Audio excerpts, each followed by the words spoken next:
We do have some orders of business that we did not get to at the time. One of the big ones was a story that came out, I believe, Monday? It was Thursday or Friday last week. Yeah, it was last week. Yeah. Texas and Oklahoma, of course, leaving the Big 12, as we know. That got moved up. They finally came to an agreement with the Big 12 to nix that agreement in 2024 to join the SEC. Of course, all the reports, even as late as a couple weeks ago, was like, yeah, it's going to be till 2025. No one believed that, right? No one believed that. Right. When ESPN is reporting it about an ESPN contract, right? It's like it's almost as if they were negotiating through the media. Exactly. So Texas and Oklahoma both agreed to $100 million buyouts, or I guess the equivalent of a buyout. I don't know what this would be equivalent to. Yeah, they're just leaving rights behind worth $100 million that will be dispersed amongst the 8 legacy schools of the Big 12. Right. And so, long story short, this clears the way for finally the SEC that we've been predicting and anticipating coming to fruition. Oh, Mallory, are we on Twitter now? Yes. Okay.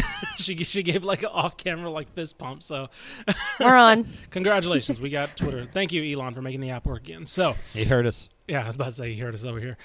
He does live in Austin, so he just yell. Anyway, so yeah, Craven, when this news dropped, what were kind of your thoughts besides? Well, yeah, that was definitely happening. Yeah, I think this is good for all parties involved. I think the closer we get to the final form of college football, the better. And I say that knowing that we're ahead. Like in a few years, it'll change again. Sure. But from what we know, college football is going to look like. 2024 is that marker where everything changes. USC and UCLA are joining the Big Ten. Yeah. The college football playoff is going to expand. Well, if you still had the Big 12 SEC thing kind of in the background, how would that look? And so now we kind of get that all at the same time. There will be some symmetry there. I think it's good for Texas. They've been recruiting as if they're moving to the SEC, and that will help them off the field. They've been positioning for that. Obviously, there'll be money involved, a lot of big games. I can't wait to see that first schedule. Yeah. Where it's like Texas versus Georgia on October 2nd and then Alabama on November 1st. So that'll be fun. My initial thought was, how are they going to do the schedules? Sure. Are they going to do 8-team schedules? Are they going to go to 9? Are they going to do one permanent opponent? Are they going to do some 3? People have speculated that they do away with divisions. Yeah, they are going to do away with divisions because okay. they want the best 2 teams at the end to play for that conference championship game. Right. I think you're going to have to make it to where there's at least 3 permanent holds and then 6 swing games. Because you can't get Texas into a conference just to tell everybody that they're not going to play Oklahoma and A&M every single year. You have to figure that out. And so I think they'll go the 3-6 model that's been floated around there before. And so I think this is good for the Big 12 teams that are staying behind as well. They don't have to keep thinking about this and talking about this and all that. And I think here's the important part for me is the Big 12, I think we could agree, is the 3rd best conference in college football. Yes. Texas and Oklahoma are going to leave, and the Big 12 will be the 3rd best conference in college football. Right, so that's not going to change. I don't think this changes much for those teams. Sure.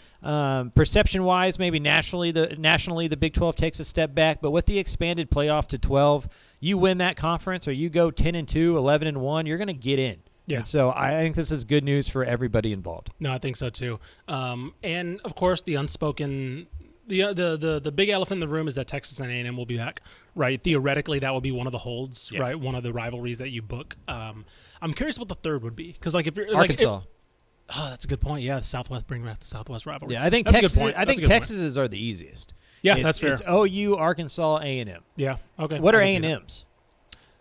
Texas.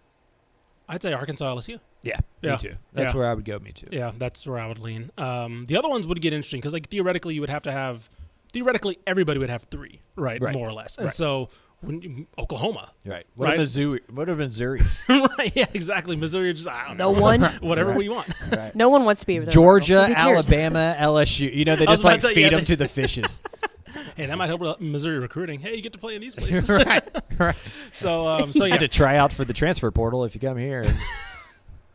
Open tryouts. Nick Saban's going to be right there. That is interesting, though. Like, I mean, all of this move and stuff, that's got to help, like, Missouri's recruiting, right? If they're coming down here to play in Texas. I mean, Not at all, theoretically, they you should don't be think? better recruiting. They should be better positioned to recruit Texas. Yes, I don't think they will be though. I Yeah. think theoretically, yes, they should. Like that's what's hurt Nebraska since they left the Big 12 is that they can't recruit Texas as easily because they don't play Texas. Right, exactly. They don't play Oklahoma. So theoretically, yes, I agree. Missouri should Theoretically. be better positioned. On paper, yes. I don't Will it think they happen? will be, Probably though, not. 'cause they're probably in a bad place right now. Yeah. But it's still like Nebraska is about to get better at recruiting Texas, and they didn't put anybody on that schedule. That's fair. They just hired a coaching staff that has Texas ties. Right, And right, so if right. Missouri wants to get into Texas, which I'm not even sure they cared it to be. Right. I don't think so. They got to do is go hire the former UIL director or a couple like high school coaches that have coached down here, and so it's possible to do. Right. But Missouri's got a lot of talent. That Ohio, they're closer to Ohio and some of those places. So I don't know if they're going to spend any resources in Texas regardless. Yep. All right. Speaking of a little more realignment news, we had some. I wanted to before go we ahead. move there. Yeah. No. Go ahead. Before we move there, what does this mean for Texas A&M? Because for so long, yeah. for a decade now, Yep. the chip that A&M has been able to play on the recruiting trail and everywhere else is that we are the Texas team of the SEC. SEC. Mhm. Yep. That's about to change. Mhm. And we know that they weren't a big fan of this. There's quotes out there, right, Sure, that suggest that they're not a big fan about this. So Texas A&M, let's first get this out of the way. Texas A&M is not the little brother that Texas A&M was when Texas and Texas A&M were formerly in a conference. Right? This is like, I think I heard Ari Staples say this. This is like when you go off to college and you come back and your little brother's hit puberty and he's worked out a little bit. And you're like, I can't push him around the same way as I used to. Right. A&M has established themselves as a national brand. They're recruiting top 10 classes every year. Before they moved over there, it was about top 25. They were recruiting about like what TCU did this year. Mm-hmm. However, there's only so many players for so many spots. Sure. Do you think Texas A&M takes a step back recruiting-wise, or have they established themselves enough with the money and everything that they have there that they're going to be okay from a talent acquisition standpoint? I think this is where A&M will be fine. I think they've established themselves as defensive. If you're a defensive prospect, I think if you're in Texas, excluding Alabama and Georgia and all that, I think A&M's your first on your list. I think offensively is where they're going to struggle because now you got Steve Sarkisian coming in. You have an offense that isn't all the way firing but looks pretty good as is. Now it's going to be like, okay, if there's a number one quarterback in the state, Texas is going to be first on your list, right? As it was for a long period of time. If you're A&M, I think it's going to harken back a little bit to the days where got to kind of hope for a Stephen McGee, right? The Vince Youngs aren't going to go to A&M, right? And in a way, right, Manziel went to A&M, Kellen Mond went to A&M, right, because they had that kind of, like you mentioned, the uniqueness of the SEC. Wigman. Right, Wigman. I don't know if that's going to be the case anymore. Granted, there's a lot of talent in the state, so sure, the fourth quarterback in the state might still be really good, but I think especially if they don't fix the offense this year, right, I think it's going to be harder to say, no, keep coming, we'll get it turned around, right, when you see Texas putting up all these points with these talented playmakers on the other side. So Do you think location plays a factor into that too now? Because Austin versus College Station? I mean, I don't know. Tuscaloosa. No. A&M's Alabama. better. Yeah, I guess that's true. Honestly, to be honest with you, A&M's better located to recruit than Texas is. Yeah. Because you're closer to Houston. Yeah, that's a good point. You're an hour and a half from those kids, right? So if you play football at Katy, your mom's an hour and a half from seeing every single one of your home games, not 3. Yeah. And I think like as far as like college town goes, that's something for us non-athletic people. Right. Yeah, I guess older. that's true. Right, yeah. right, exactly. And so like Craven mentioned, Tuscaloosa, or as he mentioned in the interview, you'll hear with G.J. Kenny, Tuscaloosa is not a fun college town, but who cares? That's why they're good because you just pump iron. You're there to play. You you're there to play football. There's co-eds at every single university. Right. You can have fun anywhere when maybe you're 20 years old. Maybe if you're Arizona State, you get that right. It's like, oh yeah, I get to go. Well, there. and you got $400,000 in your pocket because of NIL. You can make it fun wherever you are at. Right. That's a good point. I think they're fine. I think A&M's going to be fine. Now you're recruiting not only against, and you always were, right? Yeah. Like, let's not exaggerate this point, but like now you're in the same conference as OU, LSU, Texas, Arkansas, Alabama comes in here all the time now. Mm-hmm. So it's crowded. Yeah. It's a crowded state. I was about to say, it just crowds the pool a little bit. So yeah, I mean it'll be interesting to see, but I think the offense and defense thing will be kind of a big separating factor. I can't wait for that first game. Oh, it's gonna be amazing. DJ Campbell blocking DJ Hicks. It's gonna be great. It's gonna be NFL fantastic. tape. Just NFL tape all over the field. Anthony Hill trying to tackle Reuben Owens. Like, I'm just Yes. It's going to be great. I'm, like, already here for it. Let's fast forward. A little more piece of realignment news. We had some VIPs at SMU. The basketball game, Joe Hoyt and basically every other media person got wind that the Pac-12 was in town to see SMU basketball. And why, you may ask? Because they're negotiating their new TV deal, and they need some teams. Yeah, they need some content. They need some content. So you know where they're looking? They're looking at Texas, because there was one team that arguably got left behind when the big shuffle happened. And as great as SMU being the big fish in the AAC is, for like maybe a year or two, they're going to want to get out of there and get to something bigger. So Pac-12 is very openly negotiating with SMU, and we'll see if this kind of gets the wheels rolling into something. I'm going to make an argument that I'm not sure I completely believe. Okay. But you remember the idea of, like, there used to be, like, BCS conferences? Yes. And then that went away because there was no more BCS? Right. BCS. What is P5, G5 in an expanded playoff format? That's fair.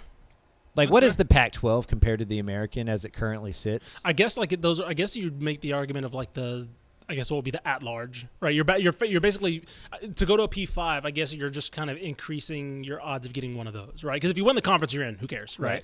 And so I guess that's the thing, is like the second place team in the SEC gets in over the second place team in the AAC, right? And so but I agree. Like, as far as you got a better chance of winning the American than you do getting second in Pac-12. Exactly. So it'll be, I don't know, but again, it does come down to TV deal, right? TV money, yes, right. And so that's why I said I don't know if I completely believe the argument, because the money may be too big to pass up regardless. Yeah. But I think I can make an argument that it would be better for your program to stay at the G5 level, win those conferences, get into that expanded playoff once every 3 years, and then you make that money back on the back end that you're losing from the TV deal by getting college football playoff money and by having a donor base that's so excited to see you playing against Georgia on December 31st in Athens, to where, like, how much is that deal? How much is it different, you know? And what is the Pac-12 money going to be? You know, because the Big 12 set the marker. The Big 12 did the smart thing. Right. It's like when you have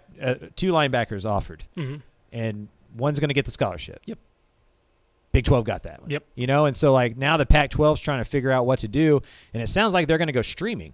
Yeah. And if you're going to have a deal that involves streaming, you need content, and you need a bunch of schools. And I still think Oregon and Washington kind of hold the keys to what the future of the Pac-12 is. 100%. But if I'm SMU, I need some kind of and they're smarter than I am, so I'm sure they've thought about this. I need some kind of guarantee that I'm not joining a Oregon-less or Washington-less Pac-12, because I know Brett Yormark a little bit. Yeah, he's going to try to get Utah and Colorado and Arizona State. And so I think if you're SMU, you got to be really worried about what the Pac-12 would even be by the time you got there. Sure, 100%. Because, of course, we mentioned USC, UCLA are already leaving for the Big Ten. SMU and I believe San Diego State are the odds-on favorite to replace those two. Now, for those of you wondering, SMU, that's a weird. It's not that geographically weird, because they still have Colorado. They still have the Arizona schools. So Utah. They're just separate. Utah, they're just separated by literally one state, New Mexico. So it's not the worst geographic. It's not as bad as West Virginia being in the Big 12. Let's put it that way. And it's easy to get to DFW. Right, 100%. Like, to get to West Virginia, you got to fly, then drive. Yeah, and if you're SMU and you know the Big Ten's not calling, you know the SEC's not the Big 12 said no, or probably, I don't want to say, I was about to say TCU and maybe the other G5 other state schools were like, we're not adding another DFW. And they don't have baseball. That's the other killer for the Big 12. You're willing to be courted. Right, if you're just like, sure, what you got, right? And I wouldn't even say they're in a lose-win position. They're in a win-win. Yes. Like, either they run the AAC, right, or they get courted by this other quote-unquote Power 5 network. And I think I would go to the Pac-12. I just don't think it's as much of a slam dunk on paper as it was 2 years ago. 100%. No, 100%. All right, our last bit of news before we get to this interview with G.J. Kinney. Houston lost an offensive coordinator. And by lost, he didn't die. He just went to another job. I just want to make lost another offensive coordinator. Yeah. Coach Dawson. Coach Dawson, I'm glad you're still with us. Shannon Dawson leaves for Miami. I don't know. That's not. It's a promotion, quote unquote. But Miami's not exactly a great situation right now. Yeah. They're kind of probably coaching for their lives over there. True. But regardless, Houston now has an OC opening. What does that mean? I don't know, because Dana calls plays. So what exactly? What is your does the job? What do you do offensive here? coordinator. Exactly. Yeah. No, what exactly will the guy that he's looking for? By the way, Craven has an article up on Texas Football of some names to mention. He kind of spans all over. He kind of goes with some options like Jake Spavital, who have play calling experience, but somebody like a Joe Wickline, who worked with Dana, did not call plays, right? Because Dana's going to call plays, or maybe this is a chance to delegate. I don't know, right? It'll be interesting to see what happens, but I feel like with Dana and this kind of shaky time Houston's at, he's gonna keep his cards to him, right? And probably like, I'm going down my ship, so I'm gonna call plays. But regardless, this is the biggest coordinator opening easily in the state right now, probably the only one I think now. Yes. And so, Craven, what are you thinking? What were your thoughts on Shannon Dawson? And it's kind of a late move too. It was a late move, and that hurts Houston a little bit, just being so late in the carousel. Like if they go for a Spav, he just took a new job at Cal, right? If they go for Graham Harrell, he just took a new job at Purdue, and so you're asking those guys to leave jobs that they've only been at for a couple of months. One of the names that I think is intriguing is Seth Luttrell. Sure. May not need to be the play caller, right? Understands the run game really well, can add some toughness to that locker room that, in my opinion, is needed on both sides of the ball. He's ran a program before, so maybe he can help do some of the stuff that we all know Dana Holgorsen doesn't like to do. Right. And he's available. Yeah. And so I think that, they coached together back in the day at Texas Tech. Their air raid guys are from the same tree. So he's a name to remember. But I think Jake Spavital's got to, they're like best friends. Like Jake considers him like a father figure, or uncle figure, or what at least an older brother or whatever. They've lived together before, and so it's hard if that's who Holgorsen wants. I'd imagine that's who Holgorsen gets. Sure. But if Spav's like, hey, I like where I'm at, I like calling plays, I want to continue doing this over here, I do think that there's some names on that list that are pretty intriguing. Clint Trickett, another one, as you mentioned, Joe Wickline. We talked about Graham Harrell. There's plenty of air raid guys out there nowadays that you can go try to poach. Yep, and it'll be a pretty pivotal year because as we mentioned, they're going to the Big 12, and we mentioned that they're kind of on shaky ground right now as far as the stability going forward. It wasn't the season that they thought, and it's not going to get any easier. So does Dana Holgorsen take that into account? We'll see. That was kind of a late dropping news a couple days ago.